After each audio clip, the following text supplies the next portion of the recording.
Xəstə müalicə etməyin də, həkim olmağın da müəyyən yan təsirləri olur.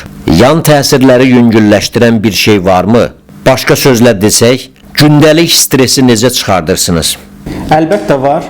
Hər insan, biz birinci öz pasiyentlərimizə deyirik, özünün həkimi olmalıdır. Yəni, həkimə qədər bir çox tədbirlər var ki, biz hər birimiz, istər tibb işçisi, istər tibb işçisi, qeyri-tibb işçisi, bunları edəriksə biz xəstələnmərik və yaxud zaman-zaman çox nadir hallarda xəstələnərik. Şəxsən mənim özüm üçün də həyat tərzimdə bir çox qidalanma, yuxu və hərəkət, müntəzəm olaraq aktivitələr, özümün hobbilərim var, hansı ki, səhər tezdən oyanar, bunları edirəm və yaxud da ki, işdən sonra bunları edirəm, çalışıram. İşdə məndə toplanan stresi onlar vasitəsilə artıq mən də dağıdım.